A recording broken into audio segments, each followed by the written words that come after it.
आणि या क्षणाची सर्वात मोठी आणि महत्त्वाची बातमी येत आहे। अखेर दादांच्या विमान दुर्घटनेचा उलगडा झालाच। 3 मोठ्या मंत्र्यांना आत्ताच केली अटक। अखेर महाराष्ट्रासमोर सत्य आलेच। आत्ताच सर्व कट झाला उघड।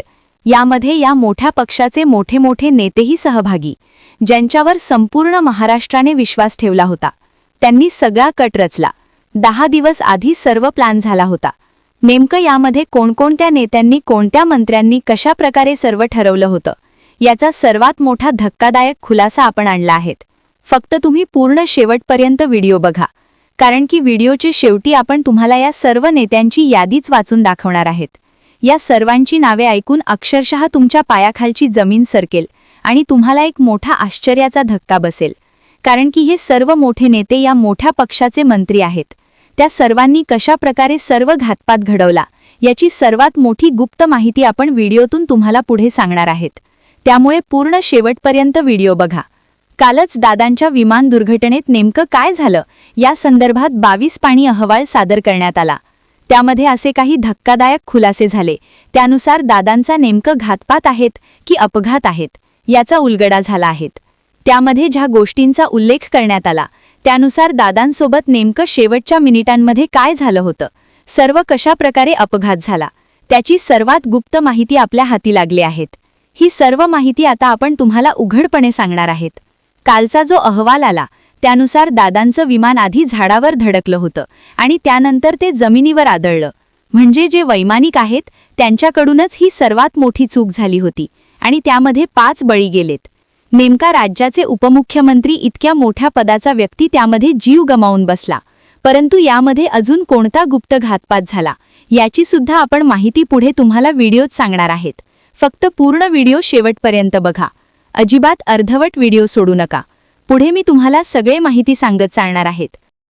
जो विमान दुर्घटनेचा अहवाल आला त्यामध्ये काही गोष्टी स्पष्ट करण्यात आल्या। नेमकं चुका कुठे कुठे झाल्यात। सगळ्यात महत्त्वाचं म्हणजे विमान लँड करण्यासाठी जी रेंज असते 5 किलोमीटर ती सेफ मानली जाते, परंतु 3-3.5 किलोमीटर रेंज असतानाच विमान पायलटनी विमान लँडिंगसाठी प्रयत्न केला किंवा रनवे 11 वर उतरवण्याचा प्रयत्न करण्यात आला होता। तसंच आजूबाजूला झाडे वगैरे असल्यामुळे पहिलं विमान हे झाडावर आपटलं आणि त्यानंतर जमिनीवर आपटलं आणि मग मोठा स्फोट झाला। हा प्राथमिक अहवाल आलेला आहे। हा अंतिम अहवाल नाहीत, ज्याचा अर्थ की अजून बऱ्याच गोष्टी स्पष्ट होणार आहेत। यामध्ये हलगर्जीपणा दिसला। बारामती एअरपोर्टची सुद्धा बऱ्याच त्रुटी आढळल्या आणि सगळ्यात महत्त्वाचं म्हणजे यामध्ये 60 ते 70% चूक ही वैमानिकांची दिसते। कारण की जर दृश्यमानता म्हणजे थोडं हवेत धुके होते, परंतु तिथं सेफ लँडिंग जर नव्हतं वाटत तर वैमानिकांसाठी दुसरा पर्याय होता की जवळच पुण्याचा एअरपोर्ट आहे, तिथे सुद्धा ते तिथल्या कंट्रोल रूमला संपर्क साधून सेफ लँडिंग करू शकत होते। परंतु त्यांनी नेमकं कशाची घाई केली आणि का बरं इतकी रिस्क घेतली हे समजेना। जे वैमानिक होते त्या दोघांना पण ही विमान उडवण्याचा चांगला मोठा अनुभव होता, तरीही त्यांनी का बरं धोक्यामध्ये आपला जीव घातला आणि सर्व अपघात होण्याचं कारण झालं याचा उलगडा होणं गरजेचं आहे। शेवटी आता ते मरण पावले। कोणालाही आपला जीव प्रिय असतो, त्यांनी सुद्धा मुद्दाम नसन केलं, परंतु यापेक्षाही बिकट परिस्थिती असताना सुद्धा व्यवस्थित लँडिंग होऊन विमान खाली आलेले आहेत। यापूर्वीच्या बऱ्याच ठिकाणी यापेक्षाही म्हणजे दाट धुके असताना किंवा अशी इमर्जन्सी परिस्थिती निर्माण झालेली असताना सुद्धा त्या वैमानिकांनी त्या परिस्थितीवर पूर्ण मात मिळवलेले आहेत आणि सर्व काही व्यवस्थित घडवून आणलेलं आहे। अखेर अपघाताचा अहवाल आला। अपघाताची कारणं काय? विमान झाडावर धडकलं मग खाली कोसळलं। काय होते पायलटचे अखेरचे शब्द? 22 पानांच्या अहवालात नेमकं काय?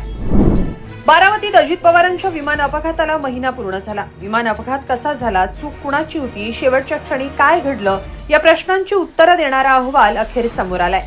हवाई उड्डाण मंत्रालयाच्या AIB या तपास यंत्रणेनं हा अहवाल दिलाय। हा अपघात नसून घातपात आहे असा दावा आमदार रोहित पवारांनी केला होता। तसे पुरावेही त्यांनी सादर केले होते। त्यातून शंका आणि संशय व्यक्त केला होता। त्यामुळे तपास यंत्रणेच्या अहवालाकडे सगळ्यांचं लक्ष लागलं होतं। 22 पानांचा हा अहवाल आहे। यात महत्त्वाची 3 कारणं सांगण्यात आली आहेत ज्यामुळे हा अपघात झाला। त्यानुसार विमान कोसळताना आधी ते एका झाडावर धडकलं।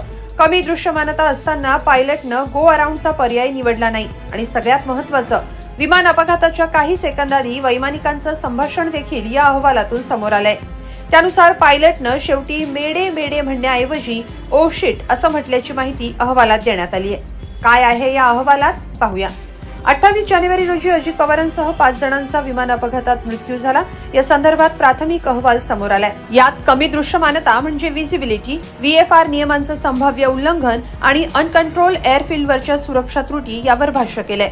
बारामती इथं स्वतंत्र MET हवामान सुविधा नाहीये. त्यामुळे 5000 मीटरची दृश्यमानता गरजेची असताना केवळ 2000 मीटर दृश्यमानता असताना पायलटनं लँडिंग केलं, जे जीवावर बेतलं. ब्लॅक बॉक्स बाबतही अहवालात माहिती दिली आहे. त्यानुसार विमान अपघातानंतर ब्लॅक बॉक्स मधल्या फाईल डेटा रेकॉर्डर उष्णतेमुळे खराब झाला. मात्र रॉ डेटा रेकॉर्ड करण्यात आला असल्याची माहिती समोर आली आहे. तर सगळ्यात महत्त्वाचं, विमान सुरतहून आल्यानंतरच्या चाचणीत कुठलीच अडचण नसल्याचं तपासणी तंत्रज्ञांचं मत आहे. या अपघाताच्या तांत्रिक नोंदींमध्ये विमानात कुठलाही बिघाड नसल्याची नोंद आहे. अपघातग्रस्त विमान जमिनीवर कोसळण्यापूर्वी एका झाडावर जोरात धडकलं. या धडकेनंतर विमानाचा ताबा सुटला आणि ते धावपट्टीपासून काही अंतरावर कोसळलं.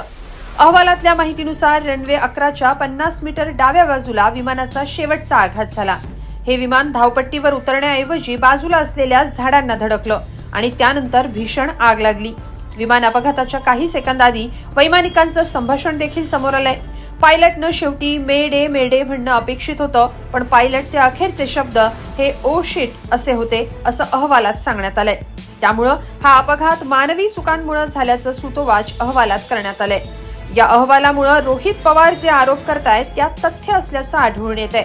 कारण हा अपघात नसून घातपात असल्याचं रोहित पवारांचं म्हणणं आहे. आता या पुढच्या अहवालात आणखी स्पष्ट कारणं समोर येण्याची शक्यता आहे.